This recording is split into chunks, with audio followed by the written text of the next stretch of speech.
বান্দা যখন ফিরে আসে ভাইয়া, কেউ যখন তওবা করে, ভুল বুঝতে পারে, আবার নতুন করে আল্লাহর কাছে ক্ষমা প্রার্থনা করে, কসম খোদা আল্লাহ তাআলা ভীষণ খুশি হয়। হাদিসে আছে আল্লাহর কোনো বান্দা যখন তওবা করে, আল্লাহ তখন ফেরেশতাদেরকে বলে, আমার ফেরেশতারা 7 আসমান আর জান্নাত সাজিয়ে দাও। ফেরেশতারা জান্নাত সাজায়, আসমান সাজায়। ফেরেশতারা ডেকে বলে, রব্বুল আলামিন কি হলো যে কারণে আসমান সাজাইলেন, জান্নাত সাজাইলেন? রব্বুল আলামিন তখন বলে, আসলাহাল আবদু মাওলাহু, এক ভেগে যাওয়া গোলাম আজকে তার মনিবের সাথে সম্পর্ক ঠিক করে ফেলেছে। আল্লাহ আল্লাহ বলে, আমার এক গোলাম আমার থেকে ভাইগে গেছিল রে, অনেক দিন ওই আমারে সেজদা দেয় নাই, আজকে দিছে। অনেক দিন সে আমারে ডাকে নাই, আমি খুব কষ্ট পাচ্ছিলাম।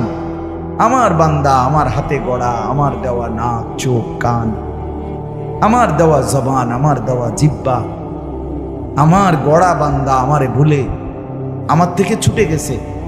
আজ আমার সেই ভেগে যাওয়া বান্দা আমার কাছে ফিরে আসছে। লাল্লাহু আশাদ্দু ফারাহান বিতাওবাতি আবদি, নবী সাল্লাল্লাহু আলাইহি সাল্লাম বলেন, আল্লাহ তাআলা ভীষণ খুশি হয় বান্দা যখন তওবা করে। এজন্য যুবক ফিরে আসো, নওজোয়ান ফিরে আসো, নিজের ক্ষতি করো না। আমি প্রত্যেক দিন বলি ভাইয়া, তুমি মরে গেলে হ্যাঁ পৃথিবীর কিচ্ছু আসবে, এই বন্ধুরা ধোকা ধোকা। একটা ফোলা ফাইন, তুমি মরলে খানা বন্ধ করতে হবে, কসম খোদা তুমি লিখে নাও। তোমার একটা ফ্রেন্ড এক লগে যদি বইয়ে বইয়ে বিড়ি খায়, তোমার লগে গাঞ্জা খায়, ফুটটা খায়, বাবা খায়, মদখোর, গাঁজাখোর, একসাথে বইয়া উলঙ্গ ছবি দেখো, ওই জানোয়ারে জিজ্ঞেস করো বলে, আমি মরলে আমার ঠ্যাংটা ভাঙলে তুই একবেলা খানা বন্ধ রাখবি। কথা বুঝেন নাই? ধোকা ধোকা, এগুলো ধোকা। ওরা কেউ থামবে না।